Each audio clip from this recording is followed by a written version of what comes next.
In this tutorial, we are going to review the method for acquiring a standard X-ray image. Now, many of our investigators use X-ray imaging as an atlas modality, where the information you gain from X-ray can be used to position and therefore gain information on the optical data that you've also acquired, be it fluorescence or bioluminescence.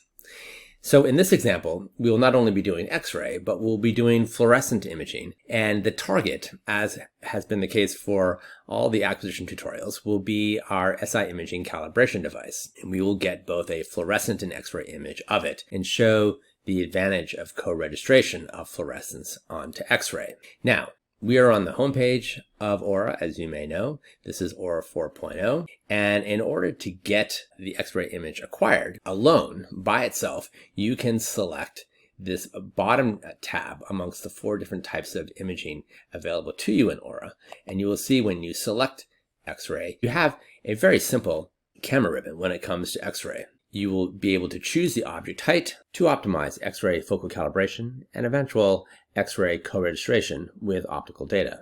And the X-ray energy levels available are either low or high, where high is going to be 40 keV in the AMI or 50 keV in the LIGO, and low in both instruments will be 10 keV.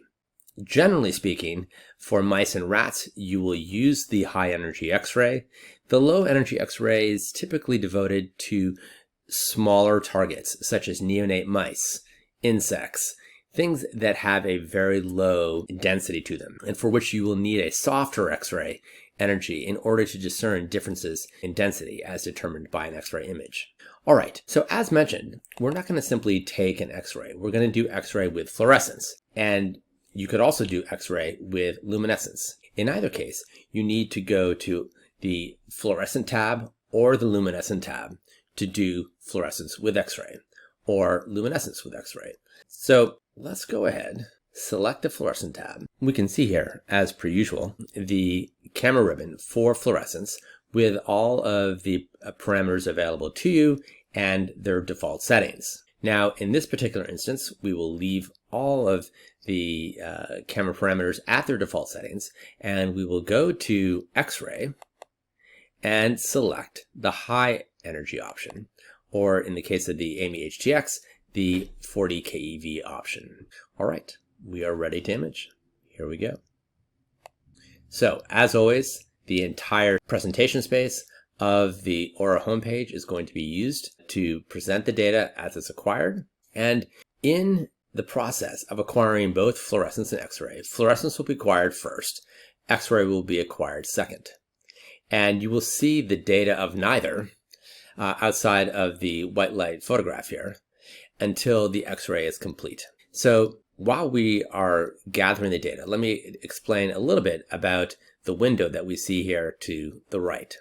This is our metadata parameter window, and it allows you to go ahead and do a variety of descriptors along with the image that you've acquired. Up at the top is not so much a descriptor as is a location.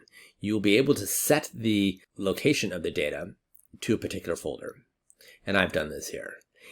Below that, you have 4 descriptors that are available to you. And honestly, you can use these in any way that you see fit. I typically use them in a way where you start off most generally and get more specific. The third window here is going to always be the user ID. All right, so now what we can see is that we've acquired our fluorescent image.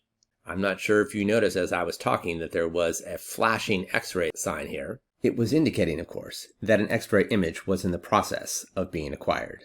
To be able to see the X-ray and fluorescent data superimposed on it, one needs to go up to Image Type and select X-ray Overlay.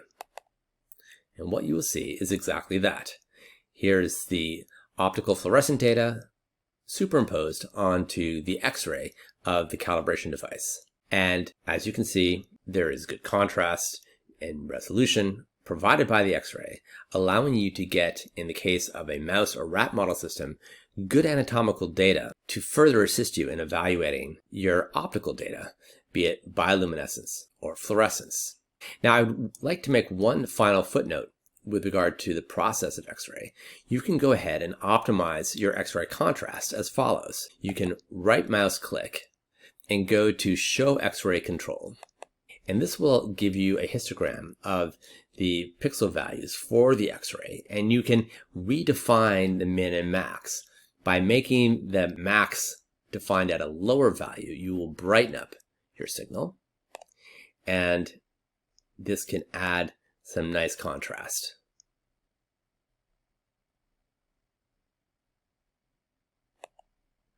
And on occasion, you will have a need to elevate the definition of a dark pixel if you have a particularly light X-ray. In this case, we're fine to leave the min value where it is. Now you can just right mouse click again and hide the X-ray control, and you have an optimized X-ray. And in summary, we now have a composite image of fluorescent image data superimposed on to an X-ray image.